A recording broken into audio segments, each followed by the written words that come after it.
Roma, Unang Kabanata. Mula kay Pablo, isang alipin ni Hesukristo, tinawag upang maging apostol at hinirang upang mangaral ng magandang balita ng Diyos. Ang magandang balitang ito na ipinangako niya noong panguna sa pamamagitan ng mga propeta at sinasabi sa mga banal na kasulatan ay tungkol sa kanyang anak, ang ating Panginoong Hesukristo. Sa kanyang pagiging tao, siya'y ipinanganak mula sa lipi ni David, at sa likas na kabanalan ng kanyang espiritu, ipinahayag siyang anak ng Diyos sa pamamagitan ng isang makapangyarihang gawa, ang kanyang muling pagkabuhay. Sa pamamagitan niya, tinanggap namin sa Diyos ang kaloob na maging apostol, alang-alang kay Kristo, upang ang lahat ng bansa ay akayin sa pananampalataya at pagsunod sa Kanya. Kayo'y kabilang sa mga tinawag na maging mga tagasunod ni Hesukristo. Sa inyong lahat na nasa Roma, mga minamahal ng Diyos at tinawag upang maging banal, sumainyo nawa ang pagpapala at kapayapaang mula sa Diyos na ating Ama at sa Panginoong Hesukristo. Una sa lahat, nagpapasalamat ako sa aking Diyos sa pamamagitan ni Hesukristo dahil sa inyong lahat.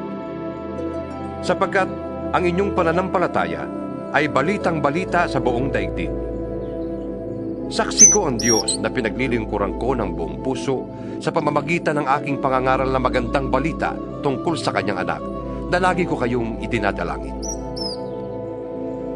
Lagi kong hinihiling na loobin niyang ako'y makapunta riyan sa inyo. Nananabik akong makita kayo upang kayo'y mabahaginan ko ng mga kaloob ng Espiritu sa ikatitibay ninyo. Ang ibig kong sabihin, upang magkatulungan tayo sa ikatatatag ng bawat isa sa atin sa pamamagitan ng ating pananalig sa Diyos.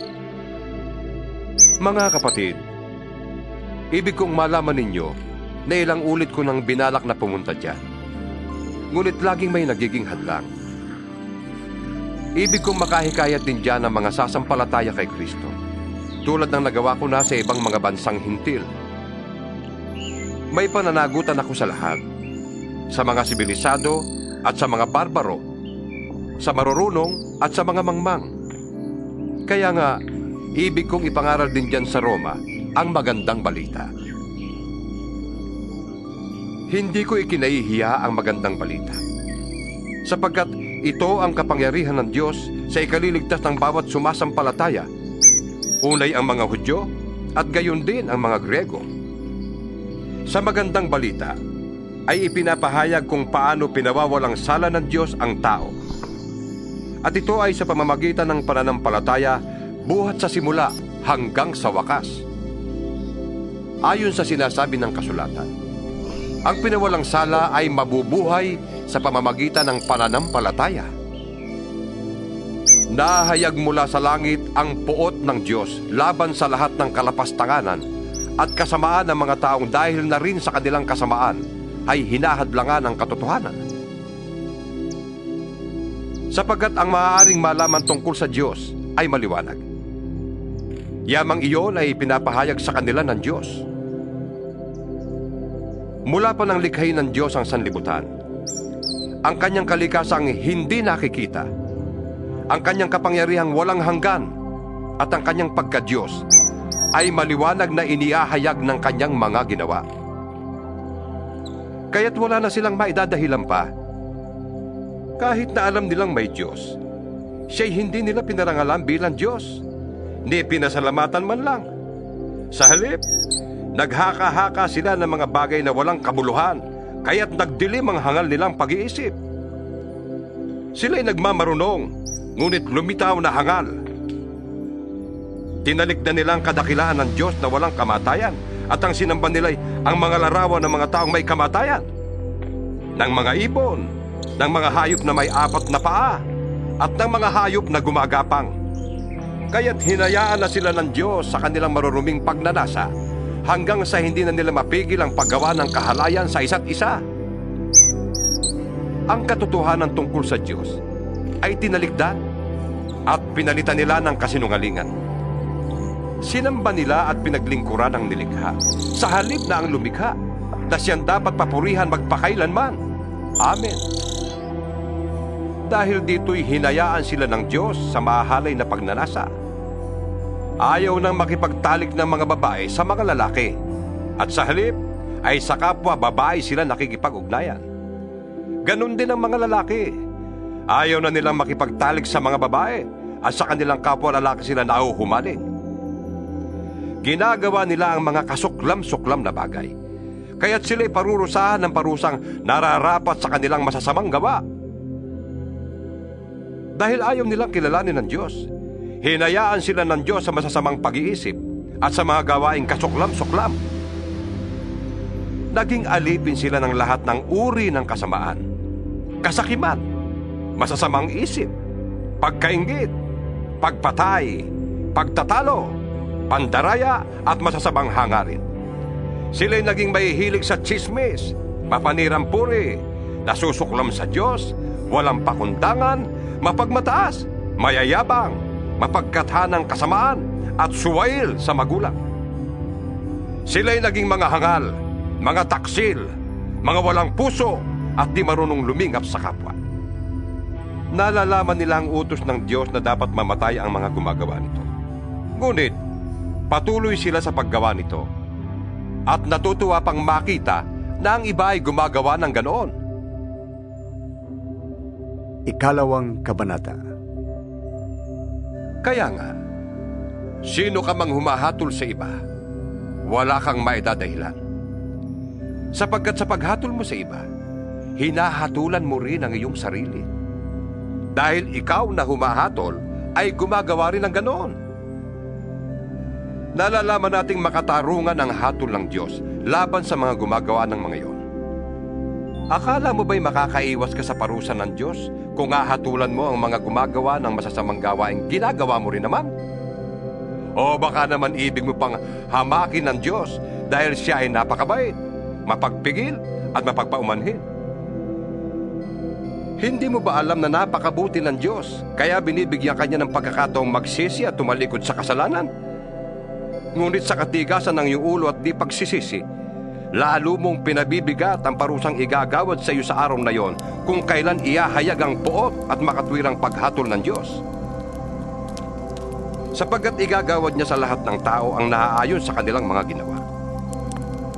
Bibigyan niya ng buhay na walang hanggan ang mga taong patuloy na gumagawa ng mabuti, naghahangad ng karangalan, kadakilaan at kawalang kamatayan. Ngunit matinding galit at puot ang sasapitin ng mga taong lumilikha ng pagkakabahabahagi at ayaw sumunod sa katotohanan kundi sa kasamaan.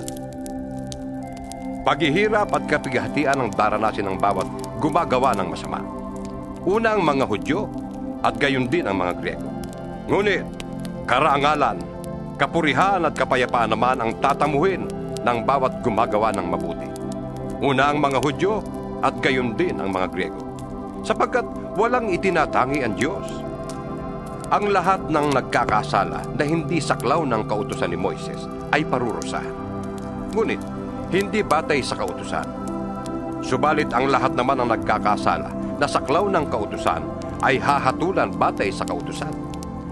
Sapagkat hindi ang mga nakikinig sa kautusan, kundi ang sumusunod dito ang siyang pawawalang sala ng Diyos.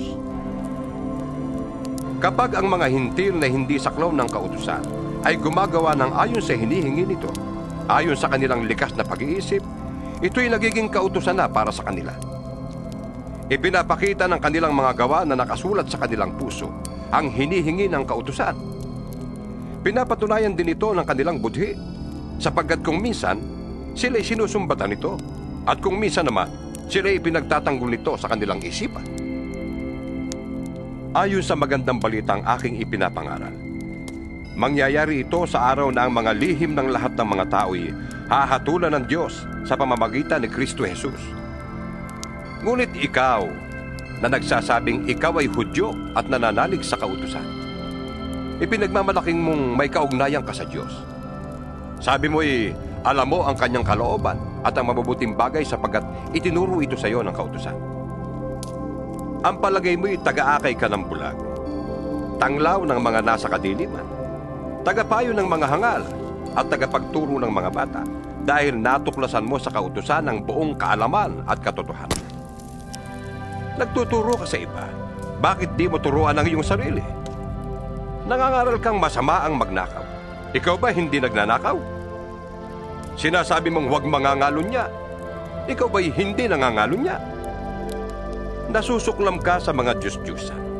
Ngunit pumapasok ka ba sa mga templo nito? Makapagnakaw lamang? Ipinagmamalaki mong saklaw ka ng kautusan.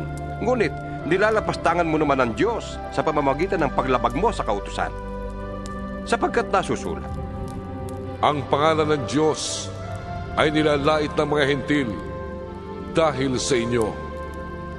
mahalaga lamang ang iyong pagiging tuli kung tumutupad ka sa kautusan. Subalit, kung lumalabag ka sa kautusan, para ka ring hindi tuli. Kung ang hindi tuli ay gumagawa ng ayon sa hinihingi ng kautusan, hindi ba siya ituturing na tuli? Kaya ikaw na Hudyong nasa ilalim ng kautusan, ngunit hindi naman tumutupad niyan, ay hahatulan ng mga hindi tuling tumutupad sa kautusang yon. Sapagkat ang isang tao ay hindi nagiging Hudyo dahil sa panlabas na kaanyuan o dahil sa siya ay tinuli sa laman. Ang tunay na Hudyo ay ang taong nabago sa puso't kalooban ayon sa Espiritu at hindi ayon sa kautusang nasusulat. Hindi ang tao ang nagpaparangal sa kanya, kundi ang Diyos. Ikatlong Kabanata.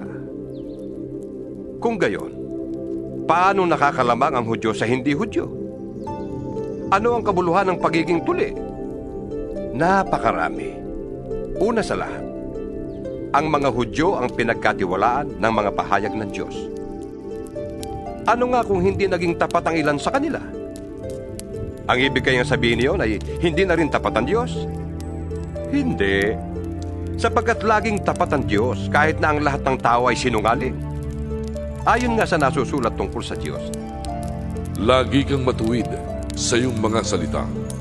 Lagi kang panalo kung ikaw ay litisin.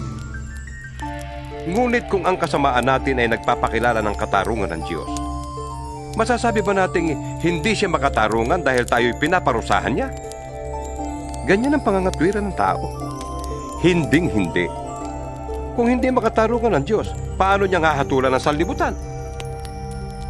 Kung sa pamamagitan ng aking kasinungalingan ay lalong lumilitaw ang kadakilaan ng Diyos, sapagkat lalong nakikilala na siya'y tapat, makatarungan kayang parusahan niya ako bilang isang makasalanan?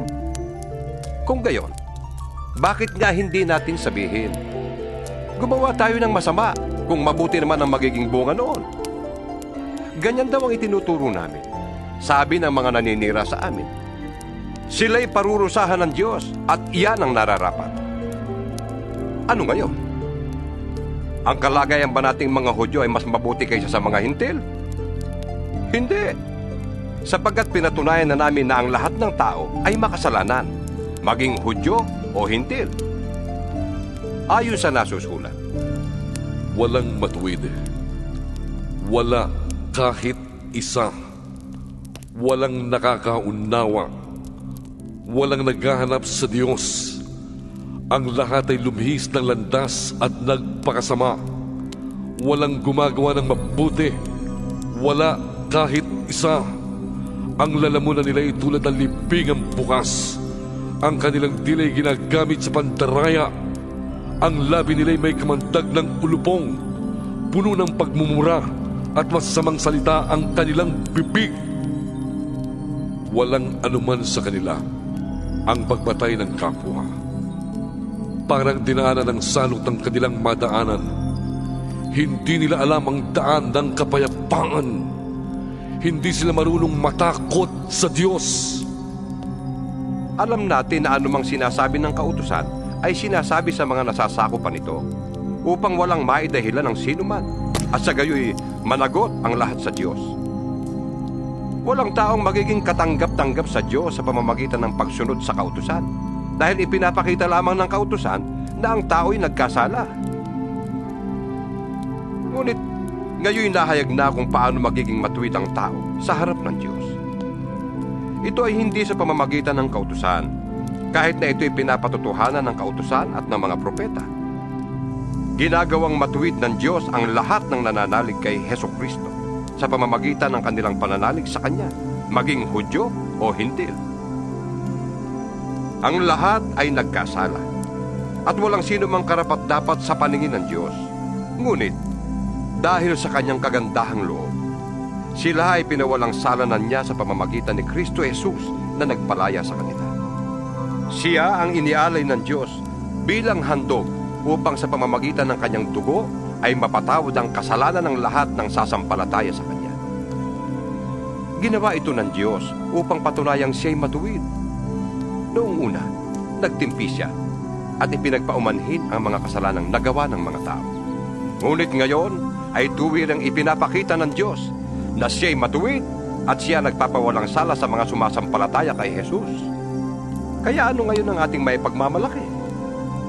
Wala. Anong dahilan nito? Dahil ba sa ating pagsunod sa kautusan? Hindi. Kundi dahil sa ating pananampalataya.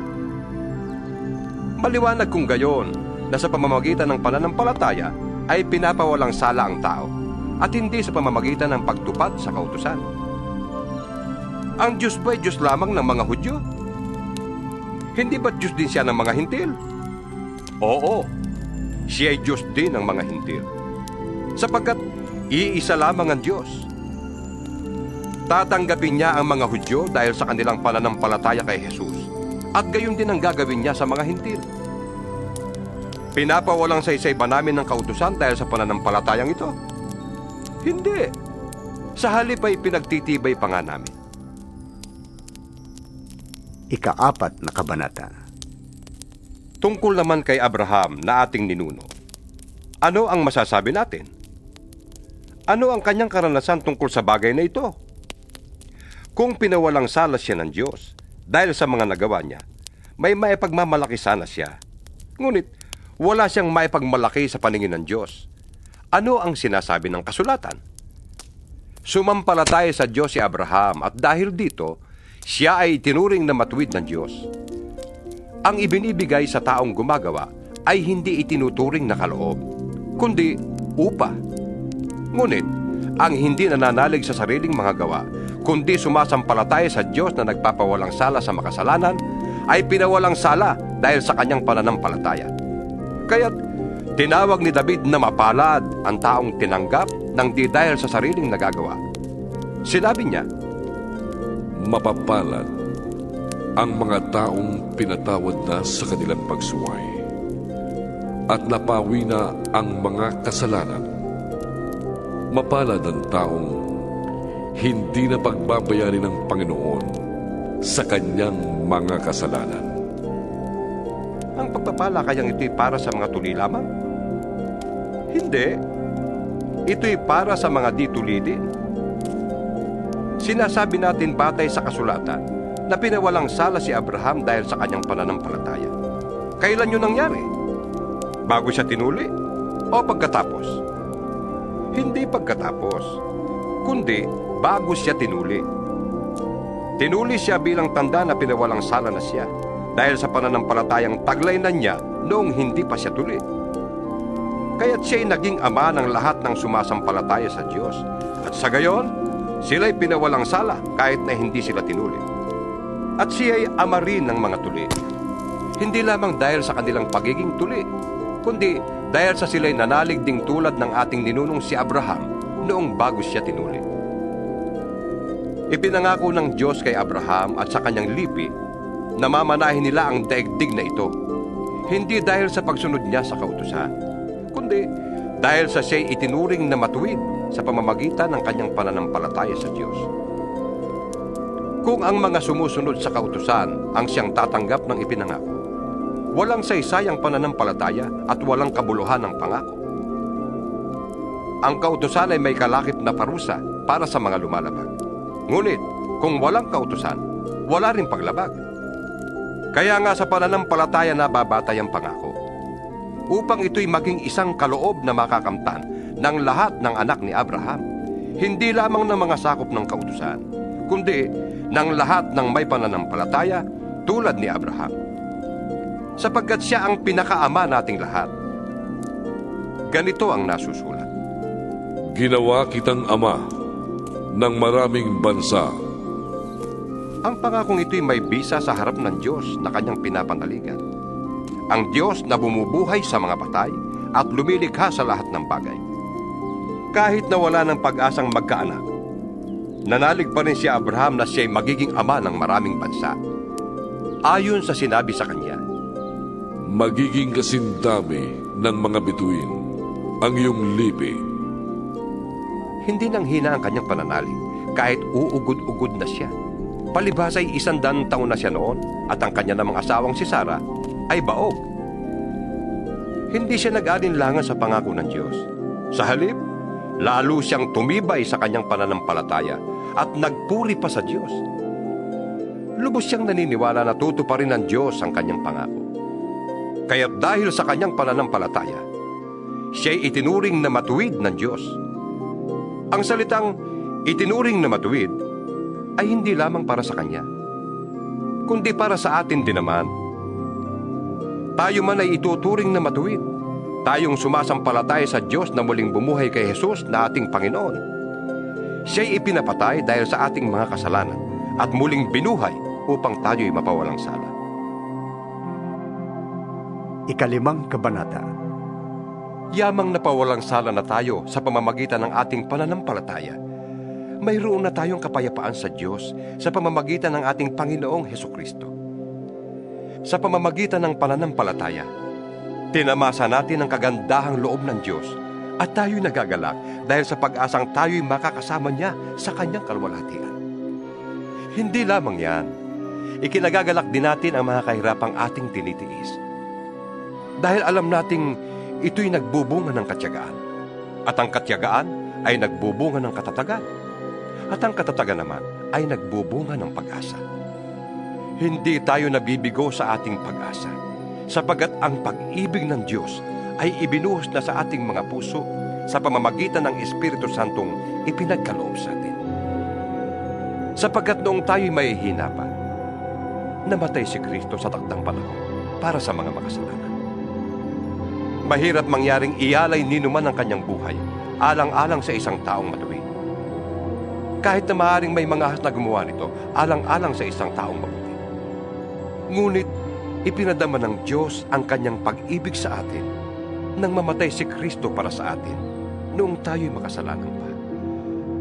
At ngayong napawalang sala na tayo sa pamamagitan ng kanyang dugo, lalo nang tiyak na maliligtas tayo sa puot ng Diyos sa pamamagitan niya.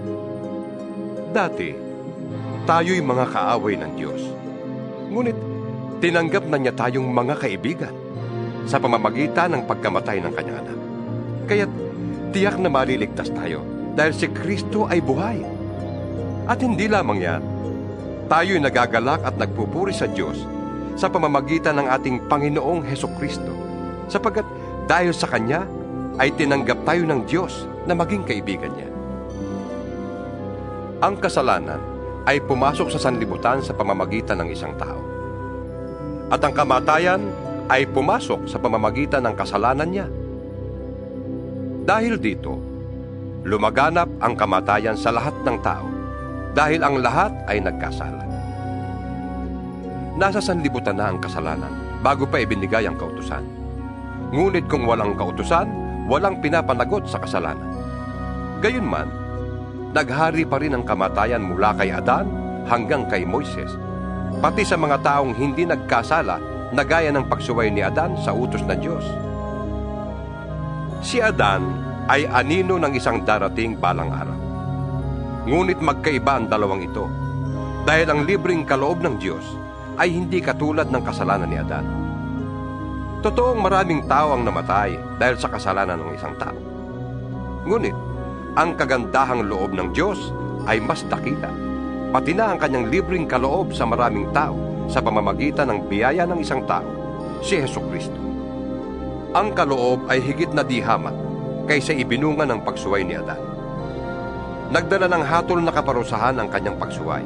Ngunit, ang kaloob na dumating sa kabila ng maraming pagsuway ay nagdulot ng kapatawaran.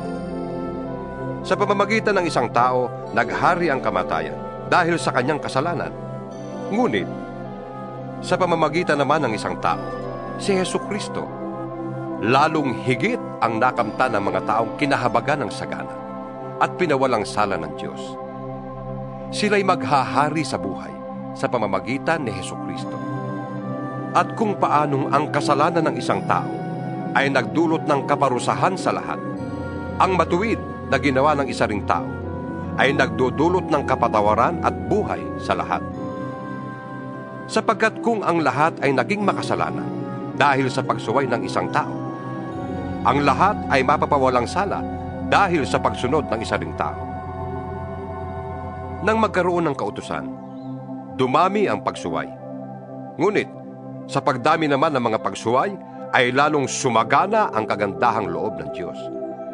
Kaya nga, kung paano naghari ang kasalanan sa pamamagitan ng kamatayan, gayon din naman, maghahari ang kagandahang loob ng Diyos sa pamamagitan ng kanyang pagiging matuwid.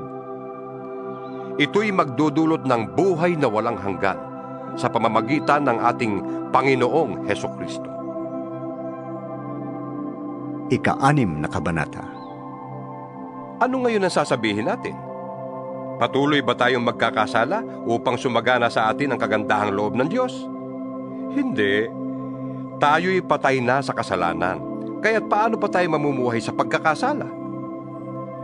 Hindi ba ninyo alam na tayong lahat na nabautismuhan kay Kristo Jesus ay nabautismuhan sa kanyang kamatayan? Sa makatwid, tayo'y namatay na at nalibing nakasama niya sa pamamagitan ng bautismo upang kung paanong binuhay na muli si Kristo sa pamamagitan ng dakilang kapangyarihan ng Ama, tayo rin ay magkaroon ng panibagong buhay. Sapagkat kung nakasama tayo ni Kristo sa isang kamatayang katulad ng kanyang kamatayan, tiyak na tayo ay makakasama rin niya sa isang muling pagkabuhay na katulad ng kanyang muling pagkabuhay.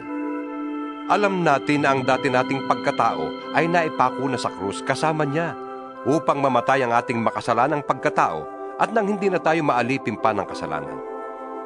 Sapagkat ang namatay na ay pinalaya mula sa kapangyarihan ng kasalanan. Kung tayo'y namatay ng kasama ni Kristo, naniniwala tayong mabubuhay rin tayong kasama niya. Alam nating si Kristo na muling binuhay ay hindi na muling mamamatay. Wala nang kapangyarihan sa kanya ang kamatayan. Nang siya'y mamatay, namatay siya ng minsanan para sa kasalanan. At ang buhay niya ngayon ay para sa Diyos na lamang. Kaya, dapat din ninyong ibilang ang inyong sarili na patay na sa kasalanan. Subalit, buhay naman para sa Diyos. Yamang kayo'y nakipag-isa na kay Kristo Jesus.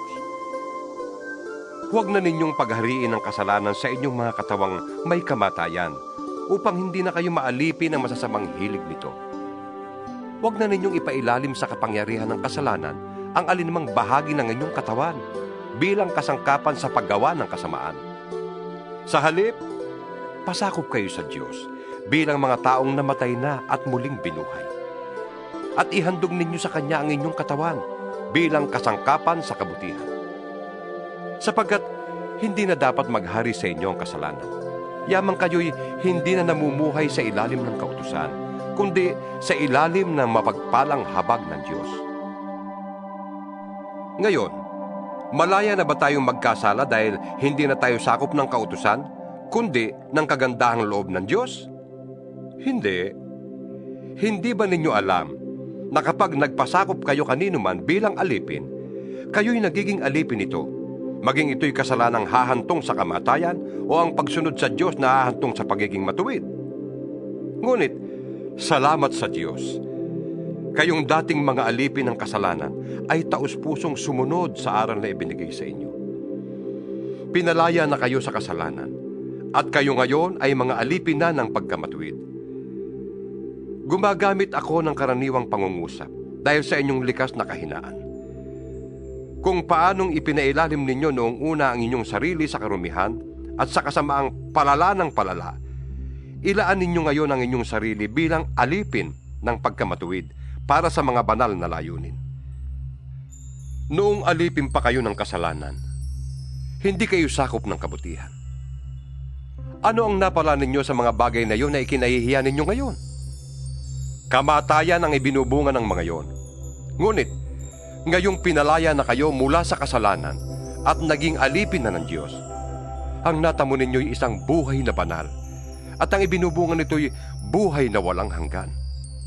Sapagkat kamatayan ang kabayaran ng kasalanan, ngunit ang kaloob ng Diyos ay buhay na walang hanggan sa pamamagitan ni Kristo Jesus na ating Panginoon. Ikapitong Kabanata. Mga kapatid, kayo'y nakakaunawa ng batas. Alam ninyong ang isang tao'y nasasakop lamang ng batas habang siya'y nabubuhay. Halimbawa, ayon sa kautusan, ang isang babae ay nasasakop ng kanyang asawa habang nabubuhay ito. Subalit, kung mamatay na ang lalaki, malaya na ang babae sa batas na nagtatali sa kanya sa lalaking yun. Kaya nga, siya'y magkakasala ng pangangalo niya kung makikisama siya sa ibang lalaki habang buhay pa ang kanyang asawa. Ngunit, kung patay na ang kanyang asawa, malaya na siya sa batas na iyon. At mag-asawa man siya sa ibang lalaki, hindi siya magkakasala ng pangangalo niya. Gayon din naman mga kapatid, namatay na kayo sa kautusan dahil kayo'y bahagi ng katawan ni Kristo. At ngayon, kayo ay kabilang sa mga nakipag-isa sa Kanya na muling binuhay upang magbunga tayo ng mabubuting gawa para sa Diyos. Noong tayo'y namumuhay pa ayon sa ating likas na pagkatao, ang ating mga masasamang hilig na pinupukaw ng kautusan ay nag-uudyok sa atin na gumawa ng mga bagay na hahantong sa kamatayan. Ngunit, malaya na tayo ngayon mula sa kautusan. Namatay na tayo sa kasalanang dating umaalipin sa atin, kaya tayo naglilingkod sa Diyos, hindi dahil sa lumang batas na nakasulat, kundi dahil sa bagong buhay sa pamamagitan ng Espiritu. Ang ibig bang sabihin nito'y ang kautusan ay masama? Hindi. Kaya lamang, kundi dahil sa kautusan, ay hindi ko sana nalaman kung ano ang kasalanan. Hindi ko sana nalaman kung ano ang pag-iimbot, kung hindi sinabi ng kautusan, huwag kang mag-iimbot. Ngunit dahil sa kautusan, ang loob ko'y pinukaw ng kasalanan sa lahat ng uri ng pag-iimbot, sapagkat walang kasalanan kung walang kautusan. Noong una, namuhay ako ng walang kautusan. Subalit nang dumating ang kautusan, nabuhay ang kasalanan at ako'y namatay. Ang kautusang dapat sanang magdulot sa akin ng buhay ay siyang nagdulot sa akin ng kamatayan. Sapagkat kinasangkapan ng kasalanan ang kautusan upang ako'y dayain at sa gayon ay napatay nga niya ako. Kaya nga, banal ang kautusan at ang bawat utos ay banal, matuwid at mabuti. Ang ibig bang sabihin nito'y nagdulot sa akin ng kamatayan ng mabuting bagay? Hindi. Ang kasalanan ang pumatay sa akin sa pamamagitan ng mabuting kautusan.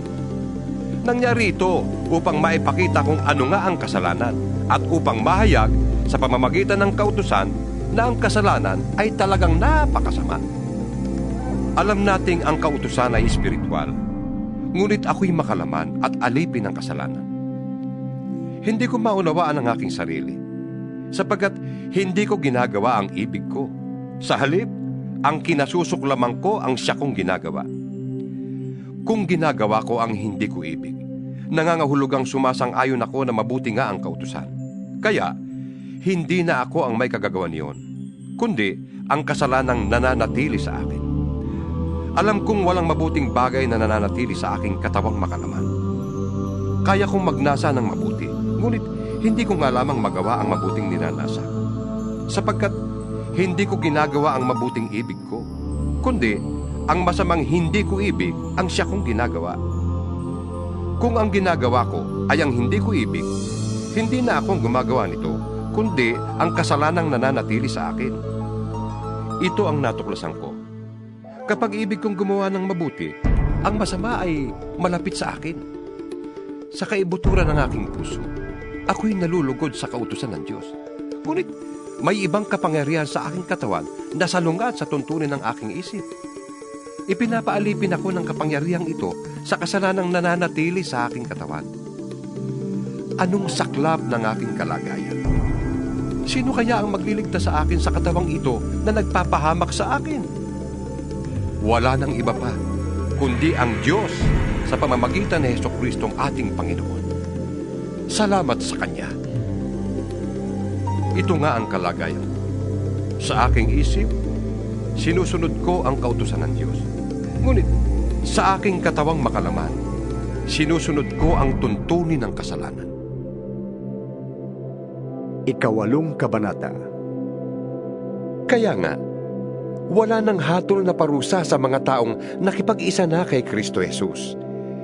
Wala na ako sa kapangyarihan ng kasalanan at kamatayan, sapagkat pinalaya na ako ng kapangyarihan ng Espiritong nagbibigay buhay sa pamamagitan ni Kristo Jesus. Ginawa ng Diyos ang hindi kayang gawin ng kautusan dahil sa likas na kahinaan ng tao.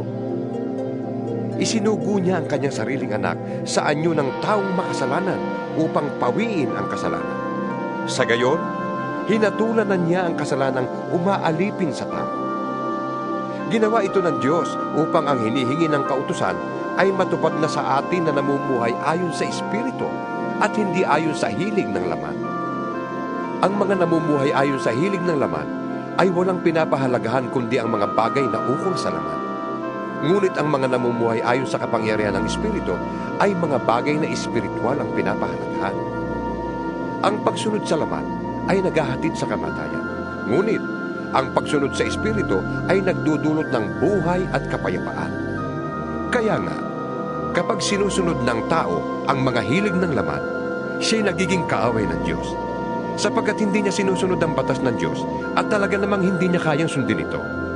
At ang nabubuhay ayon sa laman ay hindi maaaring kalugdan ng Diyos. Ngunit hindi na kayo namumuhay ayon sa laman, kundi ayon sa Espiritu, dahil nananatili sa inyo ang Espiritu ng Diyos. Kung wala sa isang tao ang Espiritu ni Kristo, hindi kay Kristo ang taong yun. Ngunit kung nasa inyo si Kristo, kahit ang inyong mga katawan ay mamamatay dahil sa kasalanan, buhay naman ang inyong Espiritu dahil pinawalang sala na kayo ng Diyos.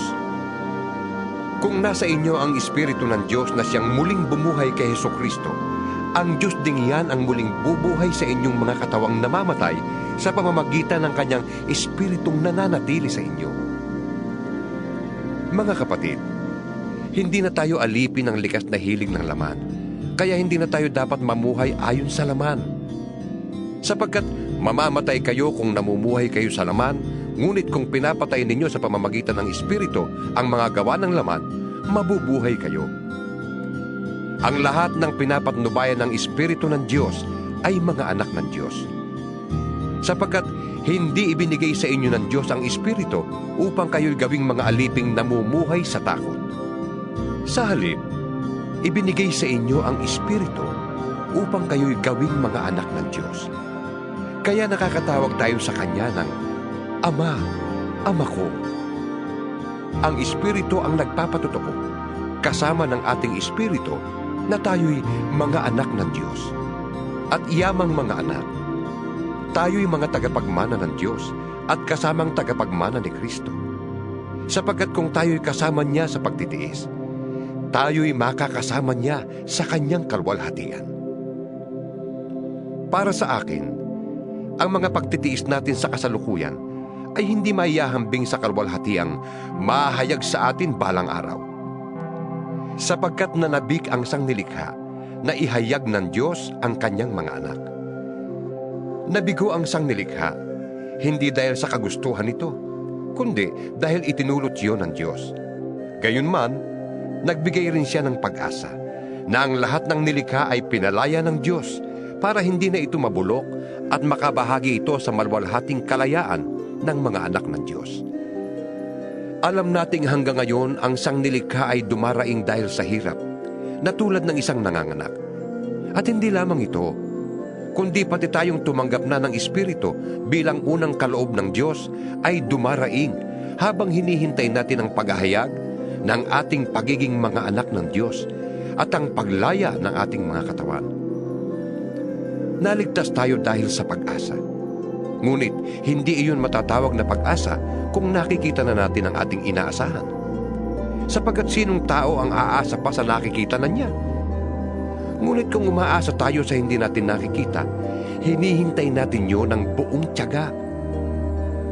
Gayon din naman, tinutulungan tayo ng Espiritu sa ating kahinaan. Hindi tayo marunong manalangin ng wasto, kaya't ang Espiritu ang dumaraing para sa atin sa paraang di natin kayang sambitin. At alam ng Diyos na nakakasaliksik sa puso ng tao kung ano ang loobin ng Espiritu, sapagkat ang Espiritu ang namamagitan para sa mga hinirang ayon sa kalooban ng Diyos. Alam nating sa lahat ng bagay ay ginagawa ng Diyos ang para sa ikabubuti ng mga nagmamahal sa Kanya, silang mga tinawag ayon sa Kanyang layunin. Sapagkat sa mula't mula pa'y alam na ng Diyos kung sino-sino ang magiging Kanya, at noong pa man ay pinili na Niyang matulad sila sa Kanyang anak. Sa gayon, ang anak ang naging panganay sa lahat ng maraming magkakapatid. Ang mga pinili Niya noon pang una ay Kanyang tinawag, at ang mga tinawag ay Kanya ring pinawalang sala, at ang mga pinawalang sala ay Kanya ring binahaginan ng Kanyang kalwalhatian. Ano pang masasabi natin tungkol dito? Kung ang Diyos ay panig sa atin, sino ang laban sa atin? Kung ang sarili Niyang anak ay hindi Niya ipinagkait, kundi ibinigay para sa ating lahat, hindi kaya Niya ibibigay sa atin ang lahat ng bagay? Sino ang makapaghaharap ng sakda laban sa mga hinirang ng Diyos? Gayong ang Diyos ang nagpapawalang sala sa kanila. Sino ang hahatol na tayo'y parusahan? Si Kristo Jesus kaya na nasa kanan ng Diyos? Siya pa nga ang namatay at muling binuhay, at ngayon namamagitan para sa atin. Sino ang makakapaghiwalay sa atin sa pagmamahal ni Kristo? Ang kaguluhan kaya? Ang kapighatian, pag-uusig, gutom, kahirapan, panganib, o kamatayan, gaya ng nasusulat. Dahil sa iyo, nanganganib kaming mamatay sa buong maghapon. Kami natutulad sa mga tupang papatayin. Hindi. Ang lahat ng yan ay kayang-kaya nating pagtagumpayan sa pamamagitan Niya na nagmamahal sa atin. Sapagkat natitiyak kung walang makakapaghiwalay sa atin sa Kanyang pag-ibig. Kahit ang kamatayan, ang buhay, ang mga anghel, ang mga pamunuan o ang mga kapangyarihan, ang kasalukuyan o ang hinaharap, ang kataasan, ang kalaliman, o alinmang nilalang ay hindi makakapaghiwalay sa atin sa pag-ibig ng Diyos na ipinagkaloob sa atin sa pamamagitan ni Kristo Jesus na ating Panginoon. Ikasyam na kabanata. Katotohanan ng sinasabi ko. Ako'y kay Kristo at hindi ako nagsisinungaling. Saksi ko ang Espiritu Santo na malinis ang aking budhi sa sasabihin ko sa inyo. Matindi ang aking kalungkutan at di mapawi ang pagdaramdam ng aking puso. Dahil sa aking mga kababayan at kalahi, mamatamisin ko pang ako'y sumpain at mawalay kay Kristo alang-alang sa kanila. Sila'y mga Israelita at binigyan ng Diyos ng karangalang maging mga anak Niya. Sa kanila nakipagtipan ng Diyos. Sa kanila rin ibinigay ang kautusan, ang tunay na pagsamba at ang Kanyang mga pangako. Sa kanilang mga ninuno at sa kanilang lahi nagmula ang Kristo nang siya'y maging tao. Diyos na kataas-taasan at pinapapurihan magpakailanman. Amen. Hindi nangangahulugang nawala na ng kabuluhan ang salita ng Diyos, sapagkat hindi naman lahat ng mga Israelita ay kabilang sa bayang hinirang Niya. At hindi rin ibinibilang na anak ni Abraham ang lahat ng nagmula sa kanya. Ganito ang sinabi ng Diyos: ang magmumula lamang kay Isaac ang ibibilang na lahi mo. Kaya nga, hindi lahat ng anak ni Abraham ay ibinibilang na anak ng Diyos, kundi yun lamang mga saklaw ng pangako ng Diyos. Sapagkat ganito ang pangako: Babalik ako sa 1 taon, sa ganito ring panahon, at magkakaanak ng isang lalaki si Sarah. At hindi lamang yun. Kahit naiisa lamang ang ama ng 2 anak ni Rebecca, na walang iba kundi ang ating ninunong si Isaac, Ipinakilala ng Diyos na ang kanyang pagpili ay ayon sa sarili niyang layunin at hindi batay sa gawa ng tao. Kaya't bago pa ipanganak ang mga bata at bago pa sila makagawa ng anumang mabuti o masama, ay sinabi na ng Diyos kay Rebecca, Maglilingkod ang nakatatanda sa kapatid niyang nakababata. ayon nga sa nasusulat. Minahal ko si Jacob at kinapuotan ko si Esau. Masasabi ba nating hindi makatarungan ng Diyos dahil dito? Hindi.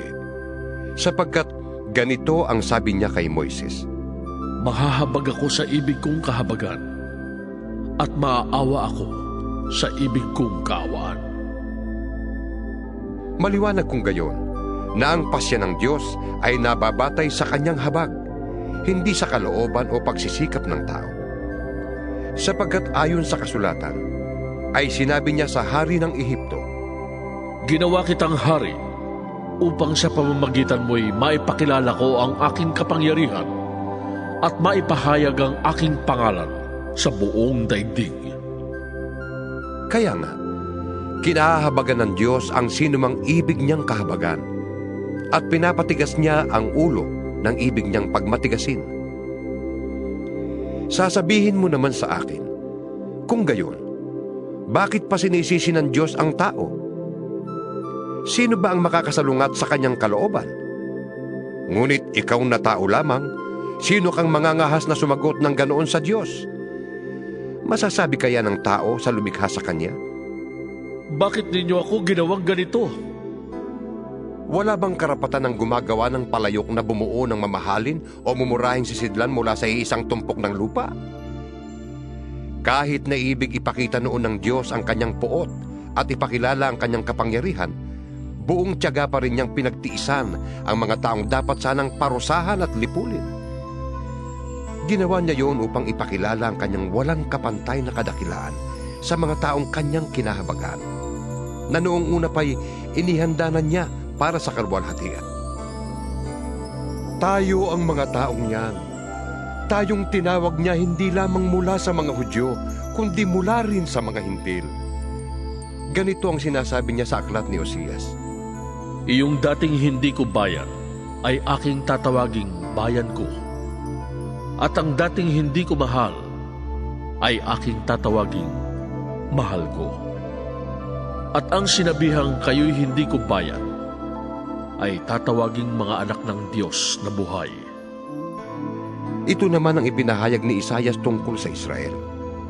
Kahit na maging kasindami ng buhangin sa dagat ang bilang ng mga anak ni Israel, kaunti lamang sa kanila ang maliligtas, sapagkat mahigpit at mabilis na hahatulan ng Panginoon ang daigdig. Si Isaias din ang nagsabi, Kung ang makapangyarihang Panginoon ay hindi nagtira ng ilan sa ating lipi, tayo sana'y naging gaya ng Sodoma at naging tulad ng Gomora. ano ngayon ang masasabi natin? Ang mga hintil na hindi nagsikap na maging kalugod-lugod sa Diyos ay kinalugdan niya? Sila'y pinawalang salan niya sa pamamagitan ng pananampalataya. Ngunit ang Israel naman na nagsikap na maging kalugod-lugod sa Diyos sa pamamagitan ng kautusan ay nabigo. Bakit? Dahil sinikap nilang kalugdan sila ng Diyos sa pamamagitan ng mga gawa at hindi sa pamamagitan ng pananampalataya sa Kanya. Natisod sila sa batong katitisuran ayon sa nasusulat. Naglalagay ako sa Siyon ng batong katitisuran, isang malaking bato na kanilang kadadapaan. Ngunit ang sumasampalataya sa Kanya ay di mabibigo. 10 Kabanata.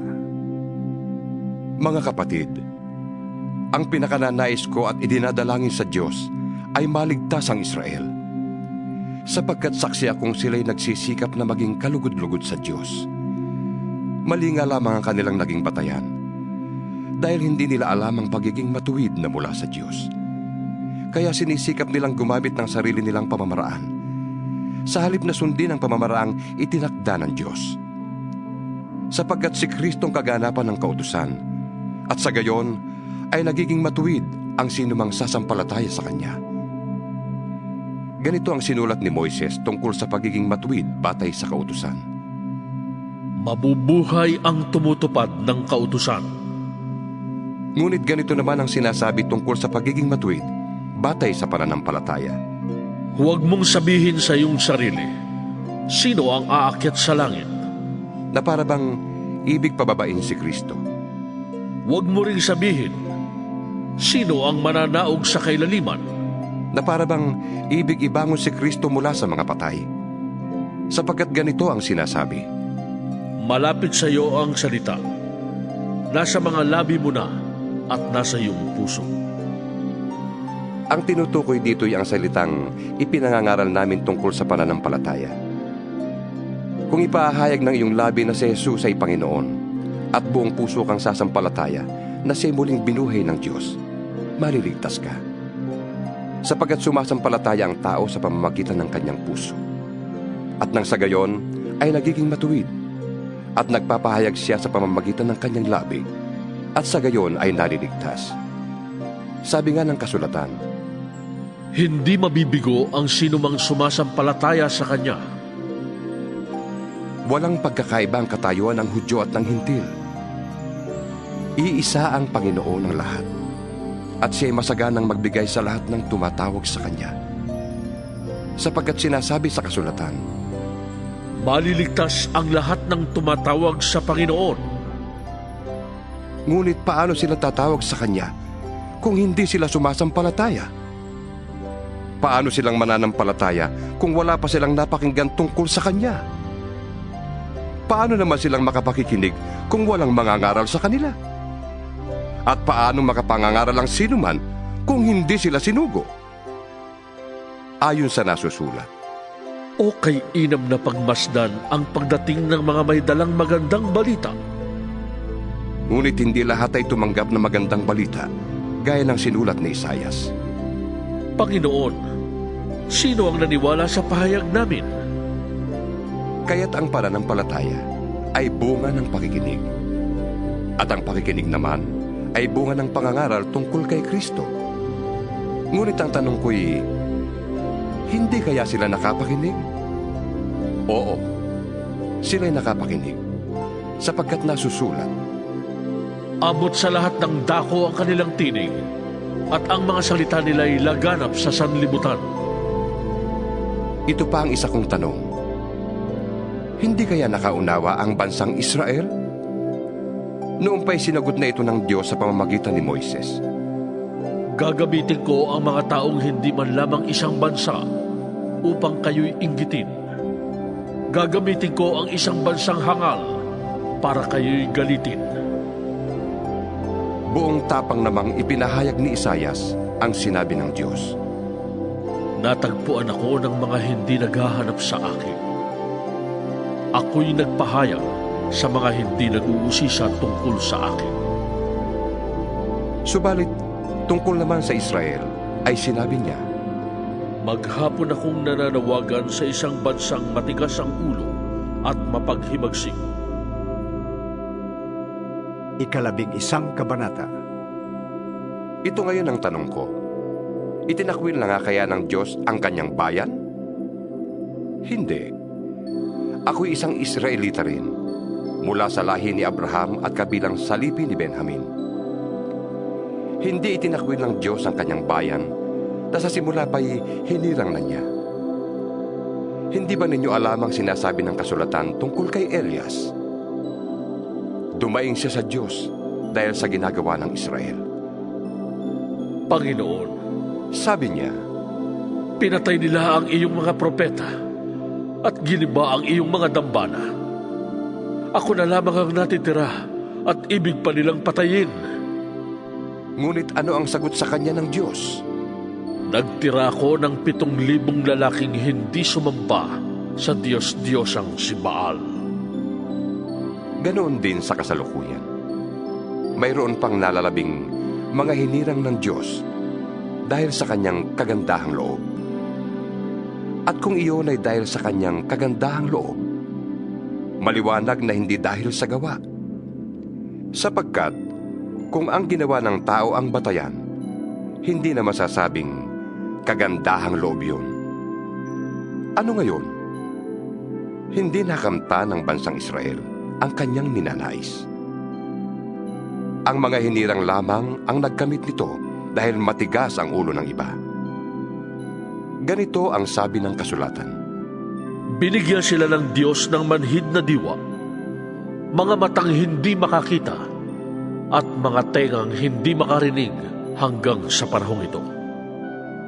At sinabi rin ni David, Maging bitag at patibong nawa ang kanilang pagpipista, isang katitisuran at parusa sa kanila. Lumabo nawa ang kanilang mata nang hindi sila makakita, at sila'y makuba sa hirap habang nabubuhay. ito naman ang tanong ko ngayon. Ang pagkatisod ba ng mga Israelita ay nangangahulugang sila'y tuluyan ng bumagsak? Hindi. Sa halip, dahil sa kanilang kasalanan, ang kaligtasan ay nakarating sa mga hintil upang mainggit ang mga Israelita sa mga ito. Ngayon, kung ang kasalanan ng mga Israelita ay nagdulot ng masaganang pagpapala sa sanlibutan, at kung ang kanilang pagbagsak ay nagdulot ng masaganang pagpapala sa mga hintil, ay di lalo na kapag nagbalik loob sa Diyos ang buong Israel. Ito naman ang sasabihin ko sa inyo, mga hintil. Yamang ako'y apostol ninyo, ipinagmamalaki ko ang aking tungkulin. Ginagawa ko ito upang inggitin ang aking mga kababayang Hudyo, at nang sa gayon ay maligtas ang ilan man lamang sa kanila. Kung ang pagkatakwil sa kanila ay naging daan upang maibalik sa Diyos ang sanlibutan, ang muling pagtanggap sa kanila ng Diyos ay matutulad sa muling pagkabuhay ng patay. Kung ang unang tinapay ay inihandog sa Diyos, ang lahat ng tinapay na mula sa masang pinagkunan noon ay para na ring inihandog sa Diyos. At kung ang ugat ng punong kahoy ay inihandog sa Diyos, gayon din ang mga sanga nito. Kung pinutol ang ilang sanga ng punong ulibo, at ikaw na sanga ng ulibong ligaw, ang idinugtong sa puno upang makabahagi sa buhay na nanggagaling sa ugat ng punong ito, huwag kang magmalaki sa mga sangang pinutol. Alalahanin mong hindi ikaw ang bumubuhay sa mga ugat. Ang mga ugat ang bumubuhay sa iyo. Sasabihin mo naman, pinutol ang mga sanga upang ako'y maidugtong. Totoo yan. Pinutol sila dahil hindi sila sumampalataya sa Diyos. At ikaw naman ay idinugtong dahil sumampalataya ka sa Kanya. Kaya't huwag kang magmataas. Sa halip ay matakot ka. Sapagkat kung ang mga tunay na sanga ay hindi pinanghinayangan ng Diyos, ikaw pa kaya ang panghihinayangan niya? Dito'y makikita natin ang kabutihan at kabagsikan ng Diyos. Naging mabagsik siya sa mga hindi nananalig sa Kanya. Subalit, mabuti siya sa inyo kung mananatili kayo sa Kanyang kabutihan. Kung hindi, kayo may puputulin din. Ang mga Hudyo'y idudugtong niyang muli sa puno kung sila ay sasampalataya, sapagkat kayang gawin yon ng Diyos. Kung ikaw na sangang galing sa ulibong ligaw ay naidugtong sa tunay na ulibo, kahit na salungat ang ganoon sa takbo ng kalikasan, lalo pang madaling idugtong sa puno ang mga tunay na sanga nito. Mga kapatid, isang hiwaga ang ibig kong malaman ninyo upang hindi maging mataas ang palagay ninyo sa inyong sarili. Ang pagmamatigas ng Israel ay pansamantala. Tatagal lamang yon hanggang sa mabuo na ang takdang bilang ng lahat ng mga hintil na lalapit sa Diyos. Kapag nangyari yon, maliligtas ang buong Israel ayon sa sinasabi sa kasulatan. Magbubuhat sa Sion ang tagapagligtas. Papawiin niya ang kasamaan sa lahi ni Jacob. At ito ang gagawin kong kasunduan namin kapag pinawi ko na ang kanilang mga kasalanan. Dahil tinanggihan ng mga Israelita ang magandang balita, sila'y naging kaaway ng Diyos, at kayong mga hintil ang nakinabang. Ngunit dahil sa sila'y hinirang ng Diyos, sila'y mahal pa rin niya, alang-alang sa kanilang mga ninuno. Sapagkat hindi nagbabago ng isip ang Diyos tungkol sa kanyang mga kaloob at pagtawag. Noon, kayong mga hintil ay hindi sumusunod sa Diyos. Ngunit ngayon, kayo ay tumanggap ng habag ng Diyos nang hindi sumunod ang mga Hudyo. Gayon din naman, ngayong nahahabag ang Diyos sa inyo. Ang mga Hudyo naman ay hindi sumusunod upang mahabag din ang Diyos sa kanila. Sapagkat hinayaan ng Diyos na maalipin ang lahat ng tao sa kasalanan upang maipadaman niya sa kanila ang kanyang habag. Lubhang napakasagana ang kayamanan ng Diyos. Di matarok ang kanyang karunungan at kaalaman. Sino ang makapagpapaliwanag ng kanyang mga kapasyahan? Sino ang makakaunawa ng kanyang mga pamamaraan, gaya ng nasusulat? Sino ang nakakaalam sa pag-iisip ng Panginoon? Sino ang maaaring maging tagapayo niya? Sino ang nakapagbigay ng anuman sa Diyos na dapat bayaran ng Diyos? Sapagkat mula sa Kanya at sa pamamagitan niya at sa Kanya ang lahat ng bagay. Sa Kanya ang karangalan magpakailanman. Amen. 12 kabanata. Kaya nga, mga kapatid, alang-alang sa masaganang habag ng Diyos sa atin, ako'y nakikiusap na ialay ninyo ang inyong sarili bilang handog na buhay, banal at kalugod-lugod sa Kanya. Ito ang karapat-dapat na pagsamba ninyo sa Diyos. Huwag kayong umayon sa takbo ng mundong ito. Mag-iba kayo sa pamamagitan ng pagbabago ng inyong isip upang malaman ninyo ang kalooban ng Diyos, kung ano ang mabuti, kalugod-lugod at ganap na kalooban niya. Dahil sa kaloob ng Diyos sa akin, sinasabi ko sa bawat isa sa inyo, huwag ninyong pahalagahan ang inyong sarili ng higit sa nararapat. Sa halip, pakaisipin ninyong mabuti ang tunay ninyong katayuan, ayon sa sukat ng pananampalatayang ipinagkaloob ng Diyos sa bawat isa sa inyo. Kung paanong ang katawan ay binubuo ng maraming bahagi at magkakaiba ng gawain ang bawat isa, gayon din naman, kahit na tayo'y marami, nabubuo tayo sa iisang katawan ni Kristo. At tayong lahat ay bahagi ng isa't isa.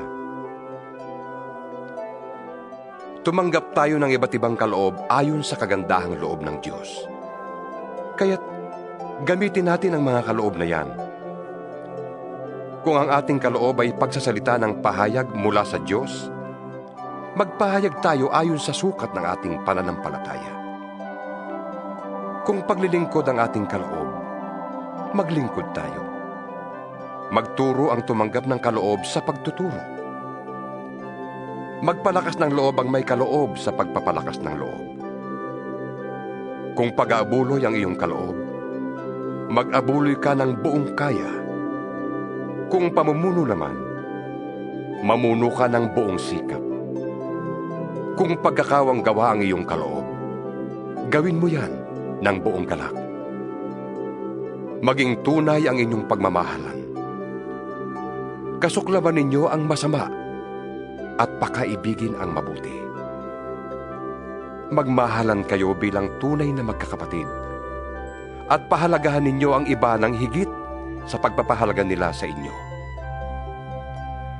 Magpakasipag kayo at huwag maging tamad. Buong puso kayong maglingkod sa Panginoon. Magalak kayo dahil sa inyong pag-asa. Magtiyaga kayo sa inyong kapighatian at laging manalangin. Tumulong kayo sa pangangailangan ng mga kapatid at patuloyin ninyo ang mga taga-ibang lugar. Idalangin ninyo ang mga umuusig sa inyo. Idalangin niyo sila at huwag sumpain.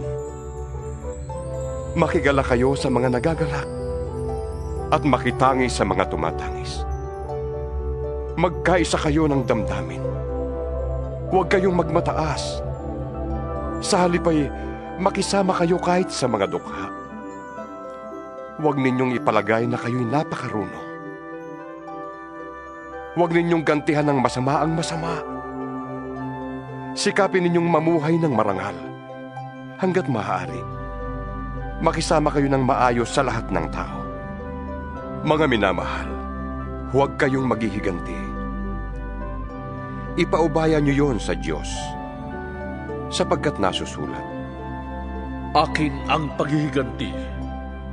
Ako ang gaganti, sabi ng Panginoon. sa halip, gaya ng sinasabi sa kasulatan, Kung nagugutom ang iyong kaaway, pakainin mo. Kung nauuhaw, painumin mo. Sa gayon, mapapahiya siya sa kanyang sarili. huwag kang magpadaig sa masama, kundi daigin mo ng mabuti ang masama. 13 kabanata. Ang bawat tao'y dapat pasakop sa mga pinuno ng pamahalaan, sapagkat walang pamahalaang hindi mula sa Diyos, at ang Diyos ang nagtatag ng mga pamahalaang umiiral. Kaya nga, ang lumalaban sa pamahalaan ay lumalaban sa itinakda ng Diyos, at sila'y parurusahan. Ang mga pinuno ay hindi dapat katakutan ng taong gumagawa ng mabuti. Ang mga gumagawa lamang ng masama ang dapat matakot. Kung ayaw mong matakot sa mga namumuno, gumawa ka ng mabuti at papupurihan ka pa nila. Sila'y mga lingkod ng Diyos sa ikabubuti mo. Ngunit, kung gumagawa ka ng masama, dapat kang matakot, sapagkat sila'y may kapangyarihang magparusa. Sila'y mga lingkod ng Diyos na nagpaparusa sa mga gumagawa ng masama. Kaya nga, dapat kayong pasakop sa kanila, hindi lamang upang hindi kayo maparusahan, kundi dahil sa iyo ng matuwid. Iyan din ang dahilan kung bakit kayo nagbabayad ng buwis. Ang mga pinuno ng pamahalaan ay mga lingkod ng Diyos, at sila ang namamahala sa mga bagay na ito. Ibigay ninyo sa bawat isa ang nararapat sa kanya. Magbayad kayo ng buwis sa kinauukulan. Gumalang sa nararapat igalang, at parangalan ang dapat parangalan. Huwag kayong magkakaroon ng sagutin kanino man, maliban sa saguting magmahalan sa isa't isa. Sapagkat ang nagmamahal sa kapwa ay nakakatupad sa kautusan. Ang mga utos gaya ng Huwag kang mangangalo niya. Huwag kang papatay. Huwag kang magnanakaw. Huwag kang mag-iimbot. at alinmang utos na tulad ng mga ito ay nauuwing lahat sa iisang utos. Mahalin mo ang iyong kapwa, gaya ng iyong sarili. Ang nagmamahal ay hindi gumagawa ng masama kanino man. Kaya't ang pagmamahal ang katuparan ng kautusan. Alam ninyong panahon na upang gumising kayo. Ang pagliligtas sa atin ay higit ng malapit ngayon kaysa noong tayo'y unang sumampalataya sa Panginoon.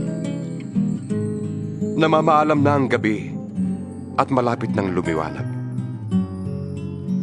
Layuan na natin ang lahat ng gawang masama at italaga natin ang sarili sa paggawa ng mabuti. Mamuhay tayo sa liwanag at huwag gugulin ang panahon sa magulong pagsasaya at paglalasing, sa pagpapakasawa sa hilig ng laman at kahalayan, sa alitan at inggitan. Ang Panginoong Hesukristo ang paghariin ninyo sa inyong buhay, at huwag ninyong sundin ang mga hilig ng laman. 14 na kabanata. Tanggapin ninyo ang mahina sa pananampalataya, at huwag makikipagtalo tungkol sa kanyang paniniwala. May naniniwalang maaari siyang kumain ng anuman, ngunit gulay lamang ang kinakain ng mahina sa pananampalataya. Huwag hamakin ng taong kumakain ng anuman. Ang kumakain ng gulay lamang At huwag namang hatulan ng kumakain ng gulay lamang ang taong kumakain ng anuman, sapagkat siya'y tinatanggap din ng Diyos. Sino ka upang humatol sa utusan ng iba? Ang Panginoon lamang niya ang makahatol kung siya'y karapat-dapat o hindi. At aariin naman siyang karapat-dapat sapagkat kayang gawin yun ng Panginoon. May nagpapahalaga sa isang araw ng higit kaysa ibang mga araw. May naniniwala namang pare-pareho ang lahat ng araw. Magpakatatag ang bawat isa sa kanyang sariling pasya sa bagay na ito. Ang nagpapahalaga sa isang araw ay nagpapahalaga nito alang-alang sa Panginoon.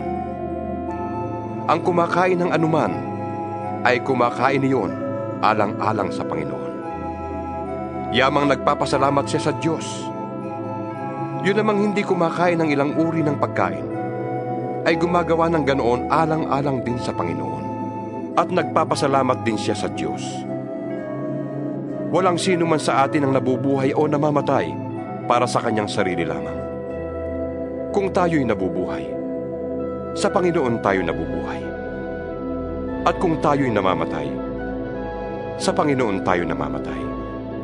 Kaya nga, sa mabuhay o sa mamatay, tayo'y sa Panginoon. Sapagkat si Kristo ay namatay at muling nabuhay, upang maging Panginoon ng mga patay at ng mga buhay. Ngunit ikaw, bakit mo hinahatulan ang iyong kapatid? At ikaw naman, bakit mo hinahamak ang iyong kapatid? Tayong lahat ay haharap sa hukuman ng Diyos, sapagkat sinasabi sa kasulatan, Yamang ako'y buhay, sabi ng Panginoon. Ang lahat ay luluhod sa harap ko, at ang bawat dilay magpupuri sa Diyos. Kaya, sasagutin ng bawat isa sa atin sa Diyos ang mga bagay na ating ginagawa. Huwag na tayong humatol sa isa't isa. Huwag din tayong maging dahilan ng pagkakasala ng ating kapatid. Dahil sa aking pakikipag-isa sa Panginoong Hesus, natitiyak kong walang pagkaing likas na masama, kundi nasa akala lamang ng tao yon. Kung inaakala ni numan na ipinagbabawal ang isang pagkain, bawal yun sa kanya. Kaya, kung dahil sa kinakain mo, ay sumama ang loob ng iyong kapatid, hindi na ayon sa pag-ibig ang ginagawa mo. Si Kristo'y namatay para sa kanya, kaya't huwag mo siyang ipahamak dahil sa iyong pagkain. Pag-ingatan mong ang inaakala mong tama ay huwag masamain ang iba. Sapagkat ang pagkain o inumin ay walang kinalaman sa paghahari sa atin ng Diyos. Ang mahalaga rito ay ang pagiging matuwid, magandang pagsasamahan, at kagalakang kaloob ng Espiritu Santo. Ang naglilingkod kay Kristo ng may ganitong kaisipan ay kinalulugdan ng Diyos at iginagalang ng mga tao. Kaya't pagsikapan nating gawin ang mga bagay na makapagdudulot ng kapayapaan at makakapagpatibay ng pananampalataya ng isa't isa. Huwag ninyong ipahamak ang iniligtas ng Diyos dahil lamang sa pagkain. Walang pagkaing likas na masama. Ang masamay kung magkakasalang iba dahil sa iyong kinakain. Mabuti ang di kumain ng karne o uminom ng alak o gumawa ng anumang magiging sanhi ng pagkakasala ng iyong kapatid. Ikaw na lamang at ang Diyos ang dapat makaalam ng iyong paniniwala tungkol sa bagay na ito. Maligaya ang taong di sinusumbatan ng kanyang budhi kapag ginagawa niya ang mga bagay na inaakala niyang tama. Ngunit ang sinumang kumakain sa kabila ng kanyang pag-aalinlangan ay nagkakasala, sapagkat hindi siya nagiging tapat sa kanyang paniniwala. Kasalanan ang paglabag sa sariling paniniwala. 15 kabanata. Tayong malalakas ay dapat magpaumanhin sa mga pagkukulang ng mga mahihina sa pananampalataya. Huwag ang sariling kasiyahan lamang ang ating isipin. Sikapin nating lahat na bigyang kasiyahan ang ating kapwa para sa ikabubuti niya at sa ikalalakas ng kanyang pananampalataya. Si Kristo man ay hindi naghangad ng sariling kasiyahan, kundi ayon sa nasusulat. Ako ang ininsulto ng uminsulto sa iyo. Anumang nasa kasulatan noong panguna ay nasulat para maturuan tayo, sapagkat lumalakas ang ating loob at nagkakaroon tayo ng pag-asa kapag binabasa natin ang mga aral na matatagpuan doon. Itulot nawa ng Diyos na siyang nagbibigay sa atin ng katatagan at lakas ng loob, na kayo'y mamuhay ng may pagkakaisa kay Kristo Jesus. Sa gayon, sama-sama kayong magpupuri sa Diyos at Ama ng ating Panginoong Hesukristo. Kung paanong kayo'y malugod na tinanggap ni Kristo, tanggapin ninyo ang isa't isa upang mapapurihan ng Diyos. Sinasabi ko sa inyo, si Kristo'y naglingkod sa mga Hudyo upang patunayan na ang Diyos ay tapat at tinutupad ang mga pangako niya sa kanilang mga ninuno, at upang ang mga hintil naman ay magpuri sa Diyos dahil sa kanyang habag. Ganito ang sinasabi sa kasulatan. Kaya't pupurihin kita sa gitna ng mga hentil at aawitan kita ng papuri. Sinabi pa, Magala kayo, mga hentil, kasama ng kanyang bayan. at sinabi pa rin, Magpuri kayo sa Panginoon, kayong mga hentil. Lahat ng bansa ay magpuri sa Kanya. idinagdag pa ni Isaias, May isisilang sa lahi ni Jesse ang titindig upang maghari sa mga hentil. Siya ang magiging pag-asa nila. pagpalain nawa kayo ng Diyos na bukal ng pag-asa, at pagkalooban niya kayo ng kagalakan at kapayapaan sa pananampalataya, upang tumibay ang inyong pag-asa sa pamamagitan ng kapangyarihan ng Espiritu Santo. Mga kapatid, lubos akong naniniwalang kayo'y puspos ng kabutihan at may sapat na kaalaman at kaya na ninyong turuan ang isa't isa. Gayunman, sa sulat na ito'y naglakas loob akong paalalahanan kayo tungkol sa ilang bagay. Ginawa ko ito dahil sa kaloob ng Diyos sa akin, na maging lingkod ni Kristo Jesus bilang pari sa mga hintil.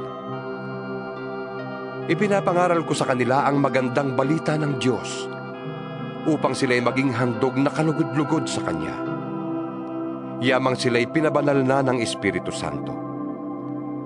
Kaya't bilang lingkod ni Kristo Jesus, may katwiran akong ipagmalaki ang aking paglilingkod sa Diyos. Wala akong pinapangahasang ipagmalaki, kundi ang ginawa ni Kristo upang maakit ang mga hintil na sumunod sa Diyos sa pamamagitan ko, sa pamamagitan ng aking mga salita at gawa, sa tulong ng mga himala at kababalaghan, at sa kapangyarihan ng Espiritu Santo. Kaya't sa lahat ng lupain, mula sa Jerusalem hanggang sa Ilirico, ay naipangaral ko ang magandang balita tungkol kay Kristo. Ang hangad ko'y ipangaral ito sa mga takong hindi pa nakikilala si Kristo, upang hindi ako magtayo sa pundasyon ng iba. Ganito ang sinasabi ng kasulatan. Makakakilala ang hindi pa nakakabalita tungkol sa Kanya. Makakaunawa ang hindi pa nakakarinig tungkol sa Kanya. Iyan ang dahilan kung bakit hindi ako matuloy-tuloy sa pagpunta sa inyo. Ngunit ngayong tapos na ang gawain ko sa lupaing ito, at yamang maraming taon nang ibig kong makapunta riyan, inaasahan kong magkikita tayo pagdaan ko diyan papuntang Espanya. Inaasahan ko ring ako'y tutulungan ninyong makarating doon matapos tayong magkasama-sama ng kaunting panahon. Ngunit sa ngayon ay pupunta muna ako sa Jerusalem upang dali ng tulong sa mga kapatid doon, sapagkat Minabuti ng mga taga-Macedonia at Akaya na magpadala ng abuloy para sa mga mahihirap na kapatid sa Jerusalem. Malugod nilang ginawa yon at talaga namang dapat nilang gawin. Dahil ang mga hintil ay nakabahagi ng mga pagpapalang espiritual ng mga Hudyo. Nararapat lamang na tulungan nila ang mga Hudyo sa pamamagitan ng kanilang pagpapalang material. Pagkabigay ko ng nasabing tulong sa mga kapatid sa Jerusalem, daraan ako riyan pagpunta ko sa Espanya. Naniniwala akong pagpunta ko riyan ay taglay ko ang masaganang pagpapala ni Kristo. Nakikiusap ako sa inyo mga kapatid, alang-alang sa ating Panginoong Hesukristo at sa pag-ibig ng Espiritu. Tulungan ninyo ako sa pamamagitan ng inyong taimtim na pananalangin. Idalangin ninyong maligtas ako sa mga hindi sumasampalatayang nasa Judea.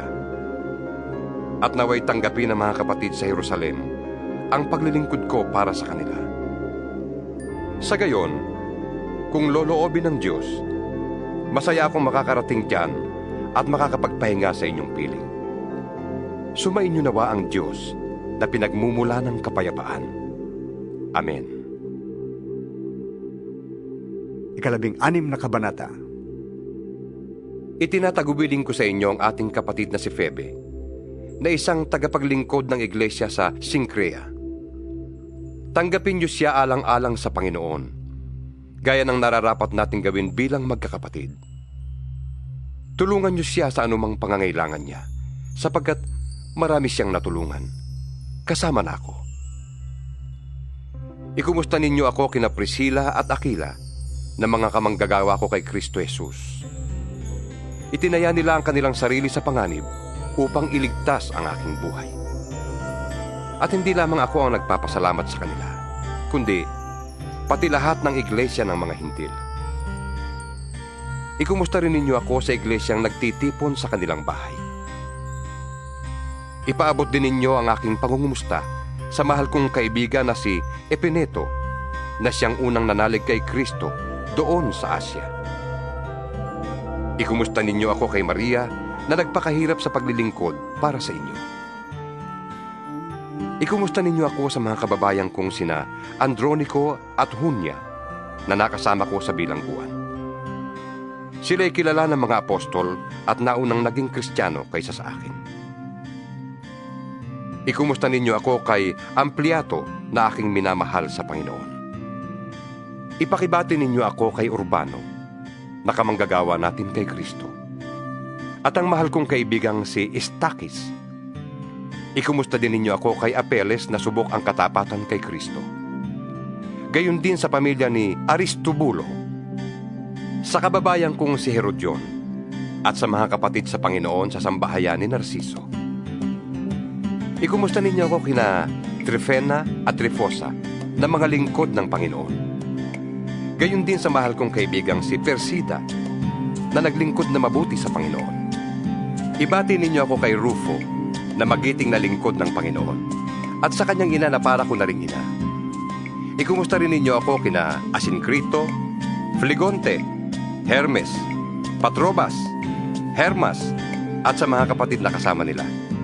Ibati ninyo ako kina Filologo, Julia, Nereo at sa kanyang kapatid na babae. Gayon din kay Olimpas at sa lahat ng kapatid na kasama nila. Magbatian kayo bilang magkakapatid. Binabati kayo ng lahat ng mga iglesia ni Kristo. Nakikiusap ako sa inyo mga kapatid. Mag-ingat kayo sa mga lumilikha ng pagkakampi-kampi at nagiging sanhi ng pagtalikod sa mga aral na tinanggap ninyo. Iwasan ninyo sila. Ang mga taong gayon ay hindi kay Kristong Panginoon natin naglilingkod, kundi sa kanilang pansariling hangarin. Inililigaw nila ang mga may mahinang pag-iisip sa pamamagitan ng kanilang magaganda at matatamis na pangungusap. Kahit na balitang-balita ang inyong pagkamasunurin kay Kristo, bagay na ikinagagalak ko. Ibig kong maging matalino kayo tungkol sa mga bagay na mabuti, at walang malay naman sa masama. Ang Diyos ang bukal ng kapayapaan. Malapit na niyang ipalupig sa inyo si Satanas. Pagpalain kayo ng ating Panginoong Hesus. Binabati kayo ni Timoteo na aking kamanggagawa. Gayon din, ang mga kababayan kong sina Lucio, Jason, at Sosipatro. Akong si Tercio, na tagasulat ng liham na ito, ay bumabati rin sa inyo sa pangalan ng Panginoon. Kinukumusta kayo ni Gayo na tinutuluyan ko. Sa bahay niya nagtitipon ang buong iglesia. Kinukumusta rin kayo ni Erasto na ingat yaman ng lungsod at ng ating kapatid na si Cuarto. Purihin nawa ang Diyos na makapagpapatibay sa inyo sa pamamagitan ng magandang balita tungkol kay Hesukristo na ipinapangaral ko. Ang magandang balitang yan ay isang hiwagang nalihim sa loob ng mahabang panahon. At sa utos ng walang hanggang Diyos ay nahayag ngayon sa lahat ng bansa sa pamamagitan ng mga sinulat ng mga propeta upang ang lahat ay magpasakop kay Kristo. Naway papurihan magpakailanman ng Diyos na tanging marunong sa lahat sa pamamagitan ni Hesukristo. Amen.